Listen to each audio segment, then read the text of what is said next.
हर लड़की का अपनी शादी को लेकर कुछ सपने होते हैं। वो अपने अरमान अपनी शादी के लिए बचा कर रखती है। लेकिन मेरी शादी में जो हुआ था वो दूसरी शादियों से बिल्कुल अलग था। ये शादी कम और एक समझौता ज्यादा थी। मेरी मजबूरी का सौदा था ये। शादी के बाद मैं विदा होकर अपने ससुराल आ गई। मेरे ससुराल में सिर्फ मेरे पति और मेरे ससुर जी ही थे। मेरा स्वागत करने के लिए वहां पर कोई नहीं था। बहुत अजीब सा एहसास था वो। मुझे सीधा मेरे पति के कमरे में पहुंचा दिया गया। मैं दुल्हन बनी बैठी थी। बहुत ही सादा सा जोड़ा पहना हुआ था मैंने। एक दुल्हन को इस आने वाले समय से हमेशा ही डर लगता है। वही डर मुझे भी था। दिल जोरों से धड़क रहा था और शरीर पर बार बार पसीना आ रहा था। मैंने अपने पति के बारे में बहुत कुछ सुन रखा था और ये वही सब बातें मेरे दिमाग में घूम रही थी। अरे इससे शादी मत करो, वो पागल है। अरे वो तो साइको है। अरे तुम तो अच्छी भली पढ़ी लिखी लड़की हो, फिर क्यों इस पागल इंसान से शादी करने की बेवकूफी कर रही हो। एक के बाद एक बातें मेरे दिमाग में चल रही थी। घबराहट से गला सूखा जा रहा था। मैं लगातार अपनी घबराहट पर काबू पाने की कोशिश कर रही थी। इतने में मेरे पति अंदर आए। मैं थोड़ा सा सिमट सी गई। वो आकर मेरे करीब बैठ गए। वो मुझसे कहने लगे कि अपना घूंघट उठाओ। मुझे उनकी ये बात अचानक से कह देना बहुत अजीब लगा था। लेकिन क्योंकि मैंने पहले ही अपने पति के बारे में इतनी अजीब अजीब सी बातें सुन रखी थी, तो इसलिए बिना कोई सवाल जवाब किए अपना घूंघट उठा दिया। पर जैसे ही मेरी नजर उनके चेहरे पर पड़ी, मैं तो चौंक उठी और उसने भी चौंक कर अजीब नजरों से मेरी तरफ देखा। मुझे यूं डरा हुआ पाकर वो अचानक से उठा और छत पर चला गया। नमस्कार, मेरा नाम सोनिया है और मैं एक गरीब घर से ताल्लुक रखती हूँ। मेरे घर में मेरे अलावा मेरे माँ, पापा और एक छोटा भाई भी था। भाई अभी छोटा था और सरकारी स्कूल में पढ़ रहा था, जबकि मैंने स्कूल खत्म करके मुंबई के एक मशहूर यूनिवर्सिटी में स्कॉलरशिप पाकर एडमिशन ले लिया था। यहाँ पर मेरी जैसी लड़कियां बहुत कम थी जो गरीब फैमिली से हो। यहाँ पर अच्छे अच्छे अमीर घरों के लड़के और लड़कियां ही पढ़ने आते थे। वो तो स्कॉलरशिप की वजह से मैं यहाँ पढ़ पा रही थी, नहीं तो हमारे पास इतने पैसे कहाँ कि मैं इतने बड़े कॉलेज में पढ़ पाऊं। इसलिए मैं शुरू से ही अपने आप में ही मगन रहती थी। ज्यादा किसी से बातचीत नहीं करती थी। मैंने कॉलेज में किसी से दोस्ती नहीं की। इतने बड़े घर के बच्चों के साथ रहना मेरे बस की बात नहीं थी। बस प्रोजेक्ट के लिए क्लास का जो ग्रुप सर ने बनाया था, बस उन्हीं के साथ कभी कभी स्टडी डिस्कशन कर लेती थी। इन्हीं दिनों में जयपुर से एक लड़का समर माइग्रेट होकर हमारे डिपार्टमेंट में आया। उसके आते ही पूरे डिपार्टमेंट में उसकी चर्चा होने लगी। वो बहुत हैंडसम था और हर लड़की उससे बात करने की तमन्ना रखती थी। मैंने भी जब पहली बार उसे देखा तो अपने दिल उस पर हार बैठी। लेकिन वो तो एक ऐसा खूबसूरत चांद था जिसे मैं छूने की तमन्ना तो कर सकती थी, लेकिन छू नहीं सकती थी। मेरे साथ ऐसा पहली बार हुआ था, लेकिन मैंने अपनी फीलिंग्स को दिल ही दिल में दबाए रखा और कभी किसी पर जाहिर नहीं होने। क्लास में जब नए ग्रुप बने तो समर मेरे ग्रुप में ही शामिल हो गया। अब अक्सर ये होने लगा कि हमारी बातचीत पढ़ाई के सिलसिले में होने लगी। कभी कभार समर मेरे नोट्स भी बना देता था। बहुत तरह से पढ़ाई में मेरी मदद किया करता था। वो हमेशा असाइनमेंट में मेरे साथ मेरी मदद करता। वो किसी और लड़की से भी बात नहीं करता था। कुछ लड़कियां तो मुझसे कहने लगी कि समर तुम्हें पसंद करता है, लेकिन मैं उनकी बातों को एक कान से सुनकर दूसरे कान से निकाल देती, क्योंकि मुझे अपनी औकात का पता था। बेशक मैं बहुत खूबसूरत थी, लेकिन मेरा स्टेटस समर के स्टेटस के साथ मैच नहीं करता था। और वो कोई पागल था क्या जो इतनी अच्छी लड़कियों को छोड़कर मुझे पसंद करता। वो शहर की हाई प्रोफाइल फैमिली से ताल्लुक रखता था और मैं एक निचले तबके के एक मामूली से घर से थी। मेरे पापा सब्जी बेचा करते थे। यूनिवर्सिटी का पहला सत्र कैसे गुजर गया कुछ खबर ही नहीं हुई। ना मैंने कभी समर से प्यार का इजहार किया और ना ही कभी समर ने मुझसे कोई फालतू बात की।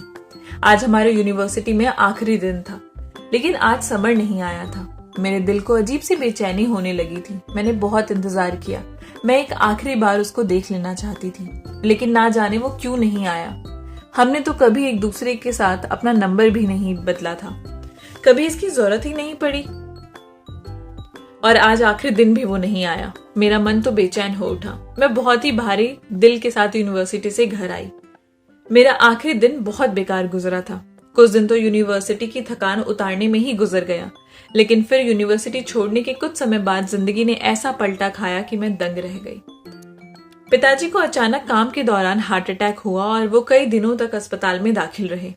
काम तो बंद हुआ ही, साथ ही साथ टेस्टों के दौरान पता चला कि पिताजी के वॉल्व बंद है और दिल की मेजर सर्जरी करवानी पड़ेगी।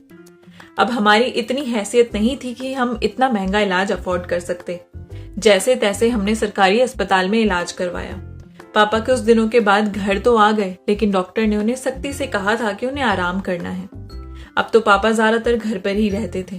वो बहुत कोशिश करते कि काम पर जाऊं, लेकिन मैं उन्हें मना कर देती थी और काम पर जाने ही नहीं देती थी।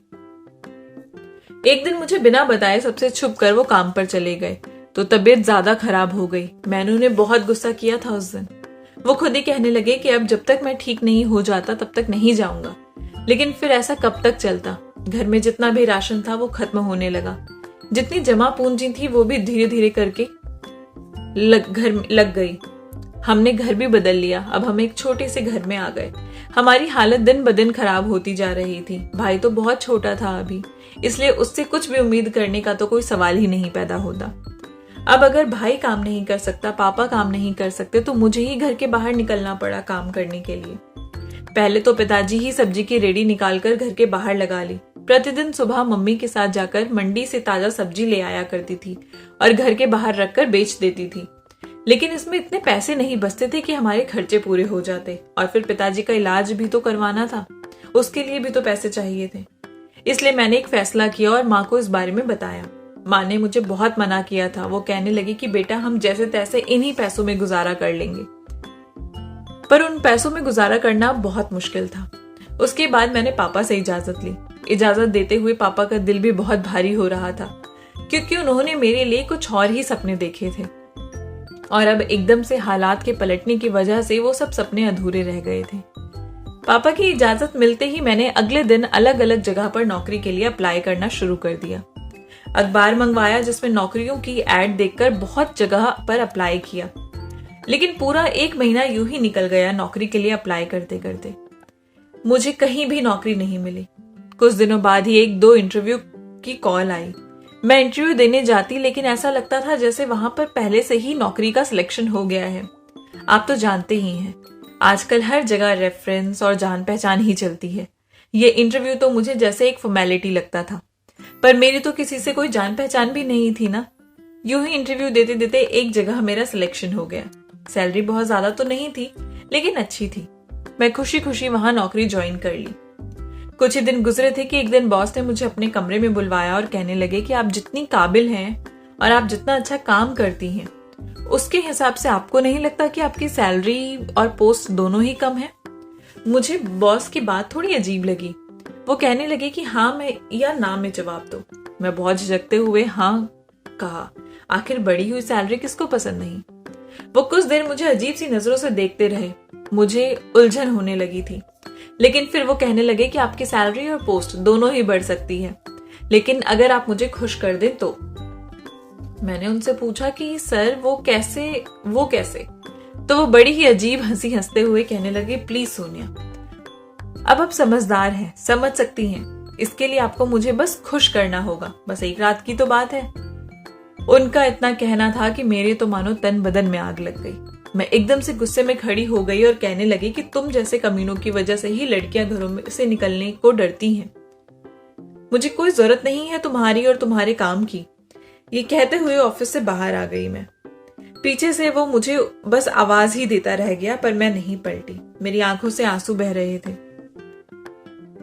आज मैं अपने आप को बहुत ही लाचार और बेमोल सा महसूस कर रही थी। लग रहा था कि ये दुनिया मजबूर और लाचार लोगों का फायदा उठाने में लगी रहती है। मैं कितनी देर इसी तरह सड़क किनारे चलती रही, लेकिन आखिर कब तक? घर तो जाना ही था। काफी देर बाद जब मैं अपने घर पहुंची तो मेरा परेशान चेहरा देखकर माँ मुझसे पूछने लगी कि क्या हुआ सोनिया, तुम इतनी परेशान क्यों हो? माँ के पूछने की देर थी कि मैं फूट फूट कर रोने लगी और माँ को सारी बात सच सच बता दी। माँ ने मुझे अपने गले से लगा लिया और हौसला दिया। वो कहने लगी, बेटा अब तुम घर से बाहर निकली हो तो तुम्हें इस तरह के बहुत से लोगों से लड़ना ही होगा। दुनिया इस तरीके के लोगों से भरी पड़ी है। ऐसे बहुत से दरिंदे तुम्हारे रास्ते में आएंगे, लेकिन हिम्मत और समझदारी से काम लेना। माँ ने इसके बाद मुझे बहुत समझाया, पर उस वाक्य ने मुझे काफी हद तक परेशान कर दिया था। अगले दिन फिर से मैं बहुत हिम्मत और हौसले के साथ दोबारा जॉब ढूंढनी शुरू की और बहुत जल्द मुझे एक बहुत बड़ी कंपनी से ऑफर आया। इंटरव्यू देने के बाद मेरी नौकरी वहां लग गई और मैंने ज्वाइन कर लिया। ये पहले वाली नौकरी से बहुत अच्छी थी, सैलरी भी ज्यादा थी और पिक एंड ड्रॉप की सुविधा भी थी। मुझे काफी आसानी हो गई थी। यहाँ पर काम करते हुए मुझे अब 6 महीने हो गए थे। यहाँ का माहौल बहुत अच्छा था।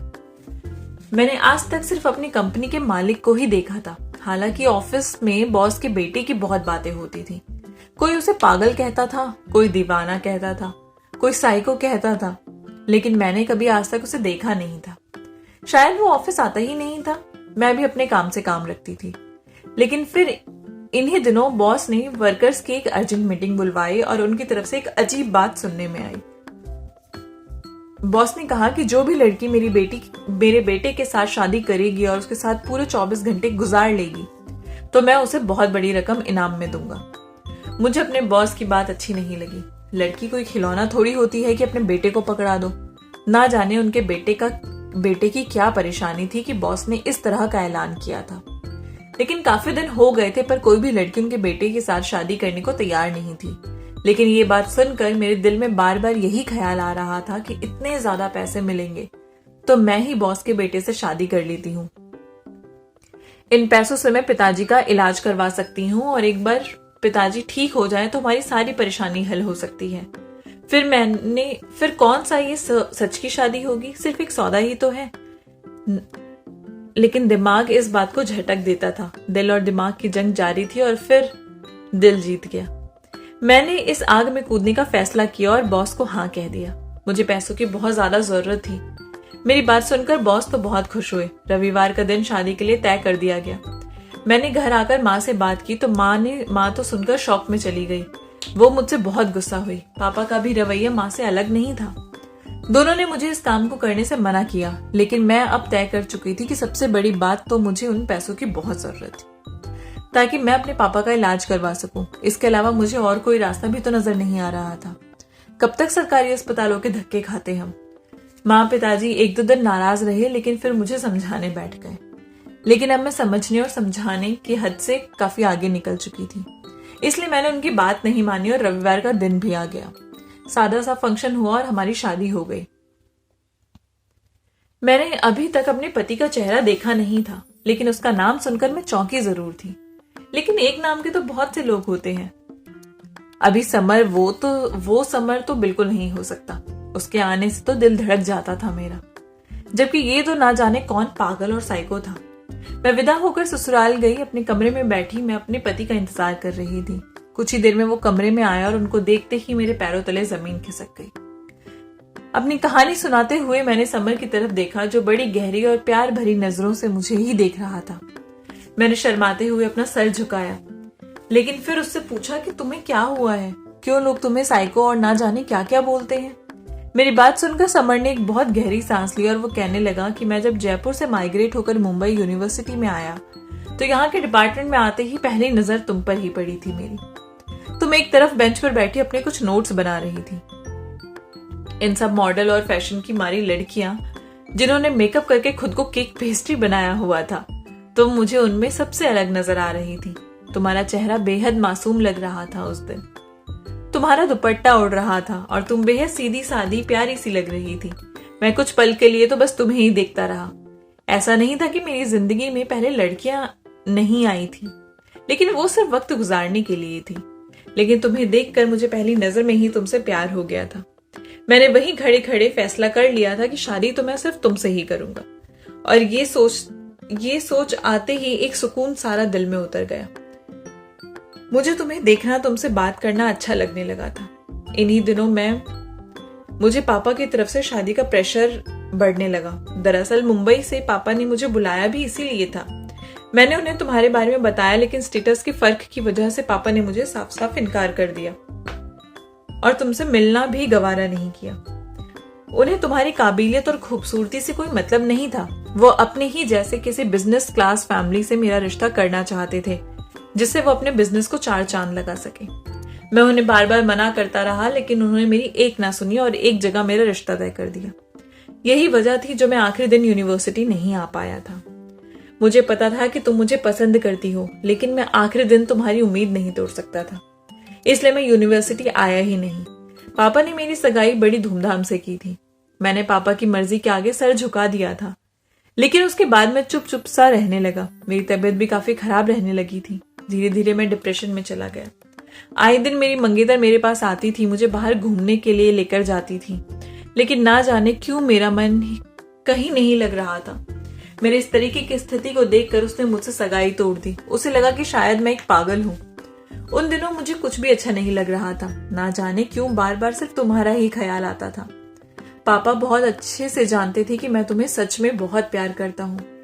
फिर एक दिन मैंने कॉलेज के क्लर्क डिपार्टमेंट से तुम्हारे घर का पता भी निकलवाया और तुम्हारे घर भी गया, लेकिन वहां से पता चला कि तुम लोग तो घर छोड़कर जा चुके हो। उस दिन सारी उम्मीदें टूट गई थी। मुझे कुछ समझ नहीं आ रहा था कि अब इतने बड़े शहर में मैं तुम्हें कहाँ ढूंढूंगा। जब मेरी सगाई टूटी थी तो पापा बहुत नाराज हुए थे। उन्होंने मुझे क्या कुछ नहीं कहा था, क्योंकि वैसे भी वो रिश्ता सिर्फ एक रिश्ता तो था ही नहीं, एक बिजनेस था। मेरे पापा को अपने काम की इतनी पड़ी थी कि उन्हें अपना बेटा नजर ही नहीं आ रहा था। इतना होने के बाद भी उन्होंने मेरा रिश्ता एक जगह और तय कर दिया और मुझे कहा कि मैं उस लड़की से जाकर मिलूं ताकि एक दूसरे को समझ पाए। वो लड़की मेरे पास आती थी, पर मेरा ना तो बात करने का मन करता था और ना ही कहीं बाहर आने जाने का। धीरे धीरे मैंने अपने आप को एक कमरे में कैद कर लिया। मेरी ऐसी हालत को देखकर अब मेरे पापा को मेरी चिंता होने लगी थी। वो मुझे वक्त देते और मेरे साथ खाना खाते, लेकिन मेरे को अब उनका साथ नहीं चाहिए था। जब मुझे उनकी जरूरत थी तब तो वो बिजनेस जमाने में की फिक्र में लगे हुए थे। मेरा ये दूसरा रिश्ता भी खत्म हो गया था। मैंने पापा को साफ साफ मना कर दिया था कि अब वो मेरे लिए कोई रिश्ता ना देखें, ना ही मुझे अब शादी करनी है। मुझे कुछ वक्त दे। पापा भी शायद अब इस बात को समझ गए थे, इसलिए उन्होंने मुझे संभलने के लिए वक्त दिया। कुछ दिन इसी तरह से गुजर गए। मैं समझ रहा था कि पापा मुझे खुश करने के लिए बहुत कोशिश कर रहे थे। वो अक्सर मेरे दोस्तों को घर पर बुला लिया करते थे ताकि मैं खुश हो जाऊं, पर मेरी हालत अब पहले जैसी नहीं थी। काफी समय ऐसे ही गुजर गया। एक दिन पापा मेरे कमरे में आए और मुझसे कहने लगे कि तुम उस लड़की को ढूंढ लो। अगर तुम 1 महीने के अंदर अंदर उसे ढूंढने में कामयाब हो गए तो मैं तुम्हारी शादी उससे करवा दूंगा, वरना फिर तुम्हें मेरी बताई हुई लड़की से शादी करनी पड़ेगी। अपने पापा की इस शर्त को मानकर मैंने तुम्हें बहुत ढूंढा। तुम्हारे पुराने मोहल्ले भी गया, वहां से तुम्हारा नया पता लिया, लेकिन उन्होंने जो पता दिया था वो गलत निकला। तुम्हारे पापा के बारे में भी कुछ नहीं पता था, इसलिए क्या वही पूछताछ करता।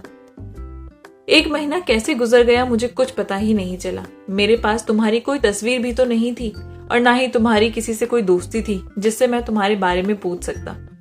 जैसे ही महीना खत्म हुआ तो पापा ने मुझे तुम्हारे बारे में पूछा। मैं बड़े ही भारी मन से उन्हें बताया कि मैं तुम्हें नहीं ढूंढ पाया। मैंने उन्हें यह भी कहा कि वो अब जिस लड़की से शादी करने को कहेंगे मैं कर लूंगा। पापा तो जैसे खुशी से बेकाबू हो गए। अगले ही दिन उन्होंने कहा कि मैंने इस रविवार तुम्हारी शादी पक्की कर दी है, रविवार को तैयार रहना। मैंने भी उस लड़की के बारे में कुछ भी नहीं पूछा, क्योंकि अगर तुम नहीं हो तो कोई भी हो, क्या फर्क पड़ता है। रविवार के दिन वक्त पर मैं तैयार हो गया। शादी के दौरान तुम्हारा नाम सुनकर मैं चौंका जरूर था, मगर सोनिया नाम की लड़कियां ना जाने कितनी हैं इस दुनिया में। और फिर जब मैंने तुम्हें अपने कमरे में देखा तो मैं हैरान हो गया। शायद भगवान ने हमारा मिलना लिखा था, इसी तरह हमारा नसीब जुड़ना था, और देखो आज हम एक दूसरे के हो गए। समर ने कहते हुए अपना हाथ आगे किया तो मैंने भी उसके हाथों पर अपना हाथ रख दिया।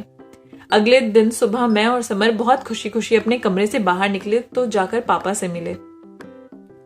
पापा हम दोनों को एक साथ ऐसे खुश देखकर बहुत हैरान हुए और फिर हम दोनों को एक साथ गले लगा लिया। उनकी आंखों में आंसू आ गए। शायद वो भी समर की इस हालत की वजह से बहुत ज्यादा परेशानी में थे और अब उसे खुश देखकर उन्हें अच्छा लगा। हम सब मिलकर नाश्ता करने लगे। समर मुझे थोड़ी थोड़ी देर बाद हर चीज उठाकर मुझे दे रहे थे। मुझे बहुत अच्छा लग रहा था और पापा बहुत हैरानी से समर को देख रहे थे। सिर्फ मैं और समर ही सच्चाई को जानते थे। उन्होंने पापा को इस बारे में कुछ नहीं बताया। मैंने समर से वादा किया था कि ये बात हम कभी किसी दूसरे को नहीं बताएंगे कि हम एक दूसरे को पसंद करते थे और मैं वही लड़की हूं जिससे समर शादी करना चाहता था। पापा को भी सच्चाई का पता नहीं था, इसलिए वो हमें खुश देखकर बहुत खुश थे कि अचानक समर पापा से कहने लगे कि पापा मैं दरअसल आपका धन्यवाद करना चाहता हूँ कि आपने सोनिया को मेरी जिंदगी का साथी चुना। इससे बेहतर लड़की मेरे लिए कोई हो ही नहीं सकती थी। समर ये कहते हुए उठकर पापा के गले से लग गए।